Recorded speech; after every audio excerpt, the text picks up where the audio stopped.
This video is heavily inspired by the YouTubers that I watch in the background while drawing. So, Lee Speaks, I love you. And Izzy and Curtis Connor and Brittany Browski and Danny Gonzalez and Drew Gooden and more. Quick disclaimer that my auxiliary cord was more messed up than I thought when I recorded this. Please excuse the low static sound and volume of some clips if you can manage. In light of recent events, said recent events being Adam Katz hosting a poll on which Inanimate Insanity character should be the next plushie, and then announcing the loser, and that loser being Salt. And the answer is Salt! Woo! Salt got 0.8% of the vote, which is the lowest of anyone. So we'll see if Salt's votes pick up after that answer has been revealed. Right now. First she finds out that she doesn't have a boyfriend, and now this. I wanted to make a little video talking about Salt and Pepper. This video is for the general public, so if you haven't watched Inanimate Insanity, you can watch this video. I'll explain lore things as well. But do keep in mind I am a massive nerd, so I will occasionally nerd out, and also this show makes absolutely no sense. I wanted to make a video, first of all, because I love to talk about them, and I could talk about them for hours, which is what I am about to do. And second of all, because this is kind of like a video to fans being like, please give them a second chance. I'm more than sure that in the future they're not even gonna have to beg for that second chance, not even gonna have to ask. They'll amass fans as they grow and as they develop because their arc isn't finished. But I kind of wanted to make this video before that happens.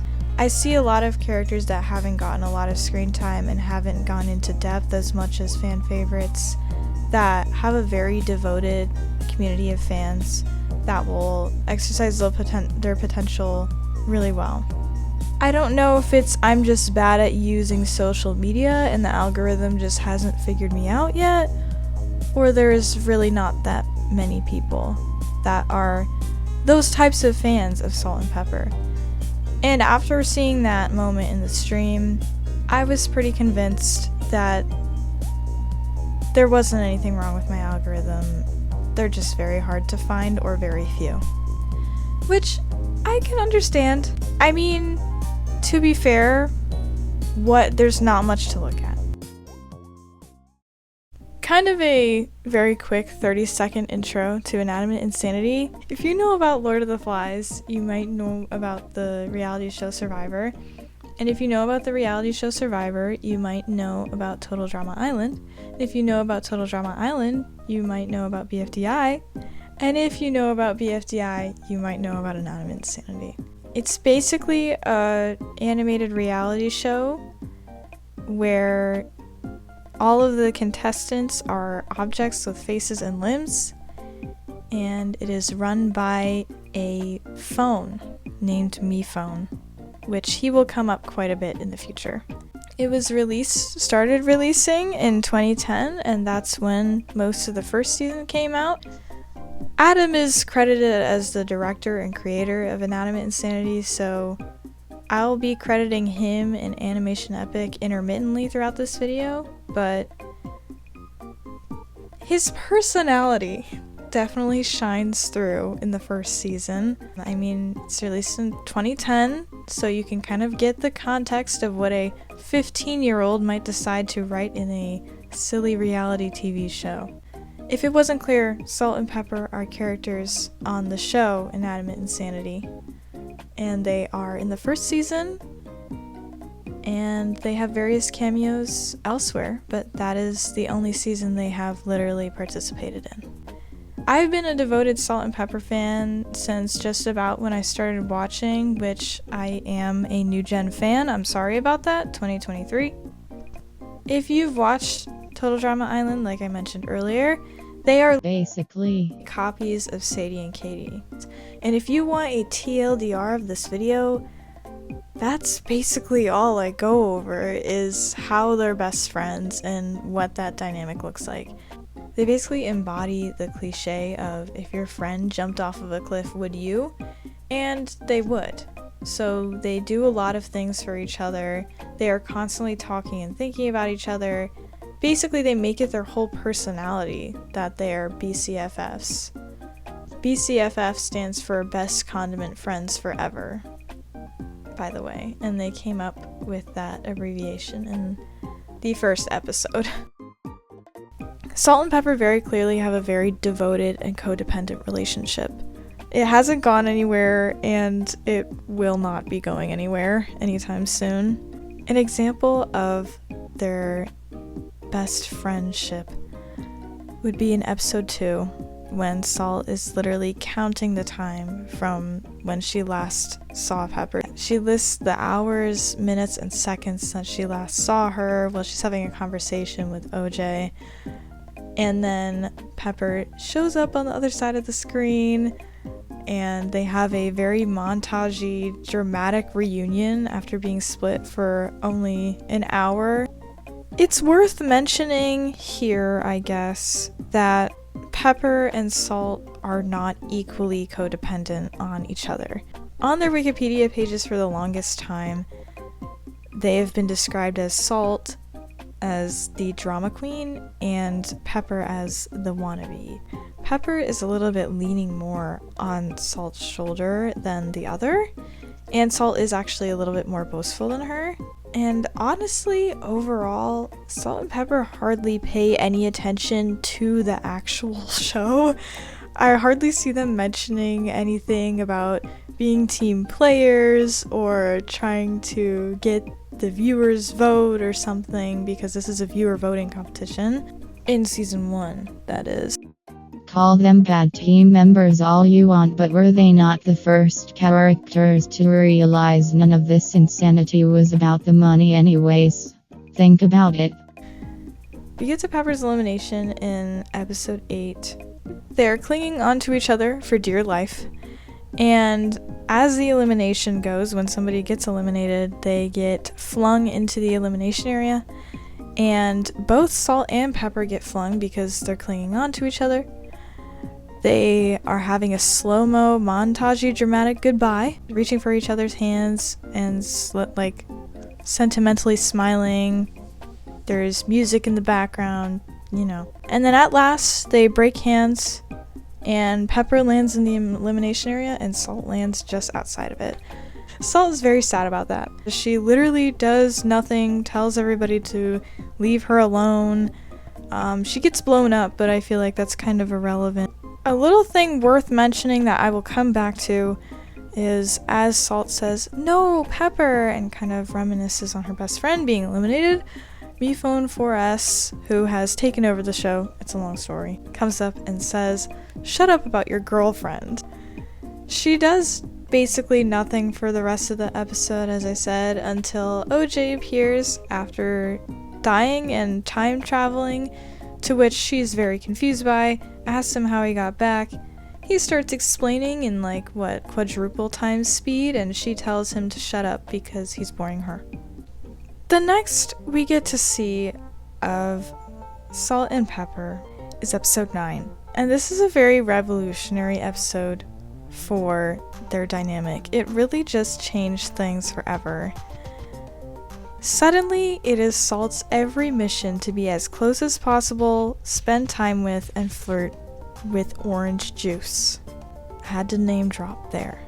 As far as her being obsessed with a man suddenly, I am just as confused as you are. I'm still not sure if this is a thing that's like, oh, it's a Christmas episode, so maybe she needs a partner for the holidays. But we'll talk about that later, because this is such a big change that it needs to end up in my theories section. For the record, OJ is completely uncomfortable with this. He does not have any desire to pursue her, and this is very evident to the viewers. And that's kind of supposed to be the joke, but is it really that funny? No. Salt's elimination comes next in episode 11, and not even 30 seconds after her elimination, her and Pepper have a montagey dramatic reunion again with slow-mo, music, and reaching for each other and smiling. The second most important part of season 1 is episode 16, when the eliminated contestants are getting to vote on who out of the two finalists, Taco and OJ, will be eliminated. Pepper is talking to Salt about her vote, and she says, I don't know who to vote for, like, I'm stuck. Just don't vote for OJ. Why? Don't you know he's my best friend? And maybe something even more than that. What? Yeah, clearly we're in love. Hey, I thought that we were BCFFs.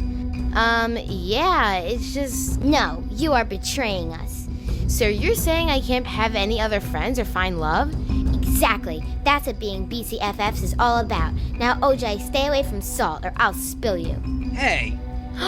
Pepper, how could you? We are so not BCFFs anymore. Fine. This is really important because it shows Pepper's feelings on OJ. I'm more than sure that this was meant to be the joke of, okay, so their whole personalities are being best friends. Of course, they're not going to let anything else intervene in their friendship, or at least Pepper won't. But this actually gets exacerbated a lot throughout the show, and it's very important to Pepper and Salt's dynamic. Even that being said, the next time that we see them is episode 17, to which OJ, who has won the show and is coming up with his classic main character conclusion that will make everybody friends again. He says, You know, sometimes people let greed take over their lives. Oh boy, here he goes. People put all their efforts into doing something to give them a sense of purpose. I think in Forrest's last moments, he realized what it is that really makes you feel fulfilled. It's whether or not a person has some nice friends around them for support.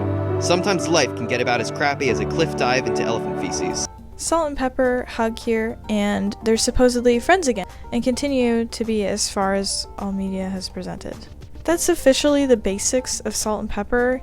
Basically anything that happened in season 1 just continues on for the next 12 years. My phone thinks that it can just get away with dying while I'm in the middle of doing this. This is kind of annoying to go off of because season 1 is very shallow, cliche, and predictable. So they become shallow, cliche, and predictable characters in basically any future media that we see of them. From this point on, it's really just about how much screen time you get that determines if you develop as a character. They do show up in season 2 as little cameos, but like I said, short amount of screen time, and we're going off of season 1, so to sum it up, Salt is attracted to OJ. OJ doesn't like it. Pepper also doesn't like it. They never talk about it. Episode 12 is monumental because it's the first time we get to see them in depth, or this much depth, basically ever. And to explain the plot of the episode, Test Tube and Lightbulb, who are two of the characters in season 2, somehow get their hands on a time machine. So they go back in time to the first episode when the team captains are picked.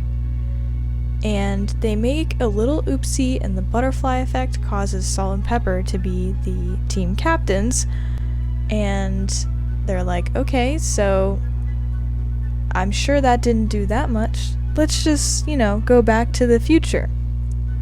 They do, and Salt and Pepper have officially taken over the show. There's no sign of any of their friends, or anybody familiar anyway. Everything is completely different. Basically, they run this pretty crappy reality show spin-off of Inanimate Insanity, where they spend all of their time on camera doing fashion shows, doing whatever they want, and randomly deciding when to kick someone off if they're taking up too much of their screen time. Unfortunately, Test Tube and Lightbulb are very susceptible to that label. Lightbulb and Test Tube especially, have gone through a lot of stuff, so they are emotionally and logically more intelligent than any of the characters that Salt and Pepper let stay on their show. This peeves them off quite a bit, especially on Test Tube's side, and they decide to put her up for elimination, which is the choice between dying or going back and trying again and inevitably getting eliminated until she quote-unquote learns her lesson. They beat her up for some reason in kind of a last-minute grab, either accidental or on purpose. Lightbulb says, Salt's fashion show is way more important. And this ticks Pepper off. She says, our fashion show, our, clarifying that it's not something that's just credited to Salt.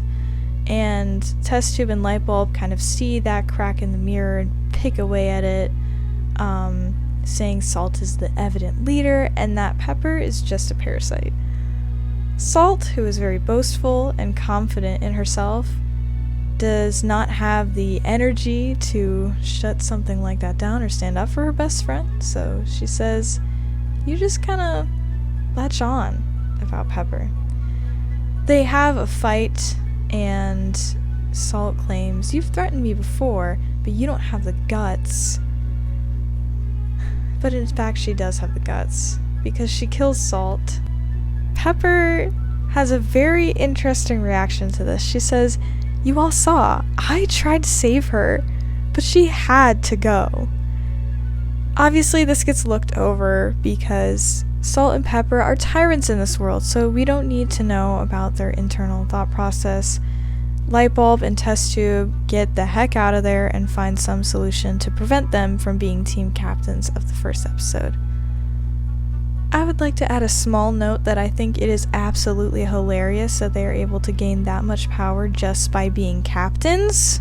Episode 12 does continue to show us that Salt and Pepper are codependent on each other, especially on Pepper's side. She feels underappreciated and underrepresented by Salt, like she's not actually there for her. And Salt even says, you've threatened me before, but you don't have the guts. So their argument is ongoing, just as it is in the literal canon universe, the parallel universe. This is my nerd moment, so if you're not a fan and you don't know the lore, I'm not gonna make it make sense. I think that it's really interesting that episode 12 literally works with later lore so well, because we get revealed later that Cobbs is the exact type of person to milk something on and on and on, which is something that he passed on to Miphone as well, someone who really likes to escape from his issues. I could easily see Salt and Pepper being so susceptible to Cobbs' ideals of being like, let's just keep this show running forever. Let's just have a crazy dramatic finale for no reason. Salt and Pepper don't care about who the people in their show is either. They literally do not interact with them. They don't care. All they care about is flaunting themselves, and I think Cobbs would definitely eat that up. Also, the characters made for the show are very shallow tropes with like hardly any personality, which is what the show would have turned into if Cobbs had been kind of in control there. So I think that that's really cool. Now, chronologically, we do get a very big break in season 2.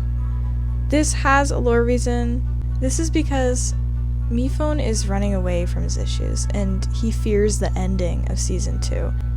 He goes on to make a whole nother season. He makes this whole other season 3 while season 2 is on pause. And then eventually learns his lesson there and comes back. The next content we get from Animation Epic is Fans Fantastic Features, which is a spin-off variety object show from Inanimate Insanity, which premiered on September 26, 2020.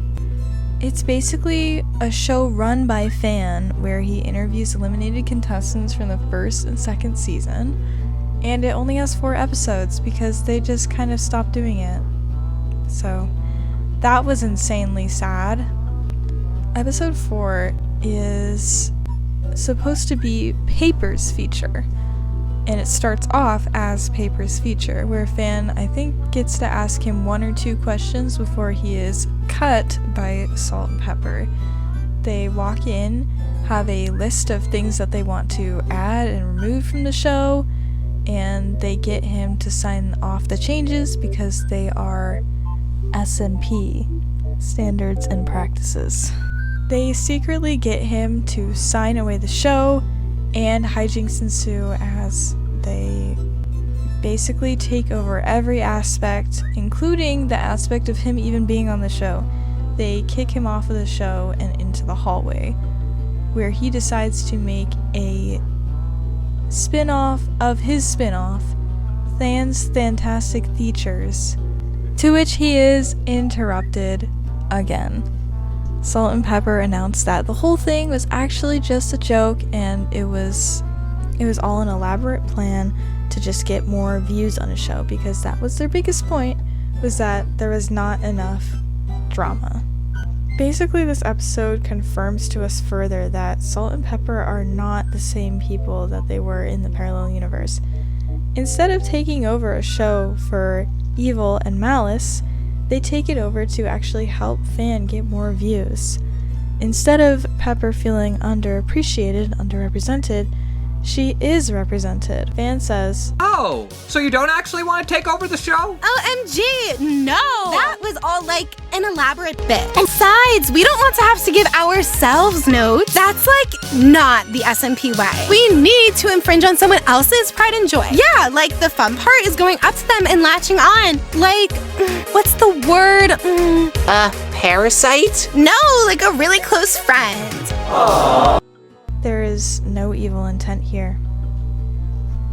How awesome. This is why it's considered non-canon, because in the actual universe that doesn't happen at all, and we don't get that ever again. So, I hope you enjoyed your 2 seconds of bliss. You're not getting any more. So, continuing with the chronological order, we do actually get to finish Season 2, which is quite nice. Earlier on in the episode, we get a little reference to Episode 12, where Pepper says, "I'm latching on," and Salt says, "What else is new?" This is kind of interesting, but you know what? If you want to just directly say it to my face that their arc isn't finished, I'll take that any day. That whole loop with Salt and Pepper and OJ, and Salt and Pepper being on bad terms but also good terms because they're best friends and pissed off at each other about various things, is a sign that Salt and intern Pepper's character arcs are not done. You can kind of connect the idea that Salt is attracted to OJ as long as Pepper is annoyed about it. So to explain the finale in a couple of notes, V-Phone is supposed to be a reflection of Adam, who is a young kid with free internet access. Someone who, when writing characters, will take tropes and cliches and predictable moments and make them into characters without a second thought. And as he grows up, he realizes that this has consequences. And as a writer perspective, it's kind of just the consequence of cringing at your older work and being like, that was a little bit unnecessary. But as a character who literally makes character.ai robots in real life. In other words, V-Phone is a character who has the ability to create life forms. It's realizing that you have practically ruined someone's life by summarizing them with just one word or one phrase. We actually get revealed most of these tropes and cliches, including Salt and Pepper's, who are literally shown on screen, Salt being trendsetter and Pepper being trend follower. This is really similar to their wiki descriptions, the drama queen and the wannabe, so we were pretty dead on with that on the Wikipedia. Brian also saved Salt from about 20 years in prison by confirming somewhere. Also, if it was Justin, my apologies, but I thought it was Brian. Confirming somewhere that Salt is not actually attracted to OJ. She is written to do it. It is part of her coding. That whole coding thing is something that I think Salt still doesn't realize, Because during the episode of season 2, OJ is actually confirmed to have romantic feelings for Paper, and Paper in return. It's more than kind of implied that they establish their feelings for each other in a scene. And Salt butts into that scene saying, like, what's this about? So I guess my question is, does she know? Because I feel like if I knew that I was programmed to like someone, I would freak the freak out instead of getting pressed that they're with someone else. This isn't really theories, it's more of just things that I think should be considered or will likely be addressed in future content. I don't know how that future content is going to work out, because if they're doing a remaster of season 1, as they say, which I didn't know when I first started making this video, I split up these things to consider into 3 different parts. The first thing I want to mention, because it is the most obvious, is that Salt likes OJ, and it's gross. It's very evident that she has feelings for him, but I want to talk about the logistics here because it honestly still doesn't make sense to me. It's confirmed that she's written to like OJ, which in my head I think, oh yeah, so when she was first made as a character, she was programmed to like him. But she doesn't establish these feelings until episode 9, and that is the first episode that she is there without Pepper. I could see this being something that they overwrite, clear up, or even just change in the first season. Like, it brings up the question of how they even get their code changed. And then it brings up the bigger question, which Pepper has been vying for me to realize for a while, but if OJ really is supposed to be a replacement for Pepper, because Salt is kind of a victim of main character syndrome, and her initial sidekick was meant to be Pepper and then turns into OJ when she's gone. Is Salt's feelings towards Pepper literally supposed to go hand in hand with her feelings towards OJ? Because that's not the vibe we get. But is that literally what I'm supposed to get? This could be proven by every single one of Pepper's pleas for Salt to abandon OJ, or saying that liking OJ is abandoning her. If that is true, how come Salt is still obsessed with OJ when Pepper comes back? Quote, replacing Pepper aside, I still don't get why she's attracted to OJ or how that works out. So that's my biggest question. To go off of what Pepper said on replacing OJ being a replacement for her, she's a little gay. She talks about being underappreciated, but in reality, there's not many times that we see this in both universes, especially the parallel universe from episode 12, which relates back to the season 2 ending, where we saw that Salt is the trendsetter and Pepper is the trend follower.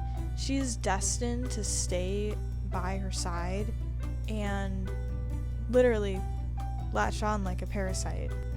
I wanted to say that because I want to say that Pepper is guilty of having some issues. She is jealous, overprotective, and attached for reasons that quite literally don't make sense. In no way is Salt leading her on as if she will give her respect eventually in the future. Salt is genuinely just boastful and self-centered.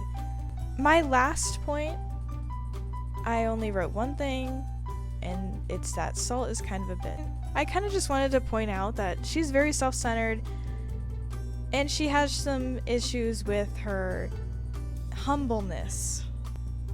But I do want to mention that because something that I will expect to kind of see them address in the future. I organized the points in a way that was supposed to kind of bring up each of the problems that I look forward to seeing them address, that being Salt's feelings for OJ, Pepper's attachment, and Salt's personal boastful issues. And because of all that, here's basically take this with a grain of salt. My kind of predictions for endings. Potential endings, either in future content or what we're gonna see set up in the remaster, what we're gonna see set up for them to take as a character arc. I split it up basically into two, the types of endings into two parts. So we either have Fantastic Features, the crazy fantasy world where Salt and Pepper are somehow complete equals. Salt appreciates Pepper in ways that she felt like she was lacking, and Pepper has absolutely no complaints to being treated like a literal princess. That was kind of mean. Sorry. I promise I love Pepper so much. And Salt is kind of more focused on her friends now. They don't really establish when that happened or why that happened in Fantastic Features, which I'm not complaining about, but somehow we would get to that point of Salt realizing her faults and acknowledging them, and pretty much everyone's happy. Or we have the second option, which is Pepper splits from Salt, and this can happen in many different ways. Either Salt is dumped willingly in a way that she is like, I've had enough of Pepper, I want to literally replace her or just have her out of my life. Or it's the opposite, Pepper walks out on her and says I've had enough of Salt and finds her own life, and they are completely separate. I do want to mention that I feel like the idea of Salt and Pepper splitting badly and forever is a slimmer chance, and something that I would be very surprised if it happened. Even just the idea that they split from each other forever would be a little strange to me, considering that they were best friends forever. And I thought this was a happy show, but you know what, whatever. I've seen what y'all can do with the whole freaking taco and pickle. I've seen what you can do, but really this is not a taco and pickle type situation. This is not a nickel and suitcase type situation. Salt is just an asshole. She didn't manipulate anybody. That's why I would be very surprised if they split forever and didn't have negotiative ending, really kind of made up. Or I guess you could consider this the third option, but I still considered it Pepper splitting from Salt. They coexist, or they end up coexisting, but Pepper has changed now. This would probably be done through other people, where Pepper would meet other people to be friends with and discover different parts of herself that way, and then kind of come back to Salt, and Salt would acknowledge this part of her and be like, that's cool, or even long for the old version of her. But she could also just acknowledge those differences and be like, you know what, you're still my best friend, I loved hanging out with you and I still love hanging out with you, and their dynamic changes a little bit. Having this remaster come up has really confused me quite a bit. I was entirely expecting, making this video, I was like, I need to gather my predictions and stuff for the 4th season. There's going to be a 4th season for sure, and Salt and Pepper are going to be a big part of it. Then they were like, yeah, we're doing a remaster. Miscellaneous clips I wanted to put at the end. So the fact that Pepper is still here astonishes me. Not once am I thinking that she's helpless, and I guess this is kind of a note. I don't want to see her portrayed as helpless either, unless it's towards her code. If I see any implications that Salt is this super popular girl who has the love of everybody, including Pepper, and abuses it, if there is somehow, and I say somehow because I'm more than sure that it is a 4% chance that Salt and Pepper do not get screen time, do not get attention, do not get a refurbished arc in the remaster of season 1. I am going to, as the kids say, crash out. I'll probably include the clip of me recording the older version of this video here. I personally think it would be really funny if Salt found out what her like coding was and she was like, oh, so you basically just programmed me to be really awesome. Like trendsetter, like who's gonna be insulted saying you're a trendsetter or you're obsessed with trends? Like she's gonna be like yeah, I am. What's so bad about that? I didn't expect to get a conclusion about Salt and Pepper from season 2 finale. That's not, no. It would have been fun, but I don't need it. But I guess it is a little bit weird that we get a conclusion on Paper and OJ when there was nothing wrong there in the first place. OJ was a big piece of episode 7. Whatever. He wasn't even in it. No, I am mad. I am. They have an entire side plot. And it gets resolved in the same episodes in the movie? And I absolutely agree with the fact that season 2 conclusion means season 2 characters. But you want to know who also showed up in an episode? Salt and Pepper.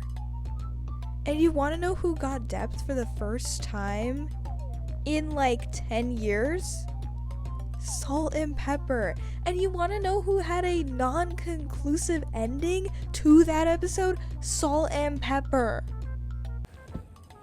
I'm just complaining. Don't even listen to me. I wrote in here, I'm getting tired of this. But I think if I were to see them happy and no explanation, I would probably explode and die.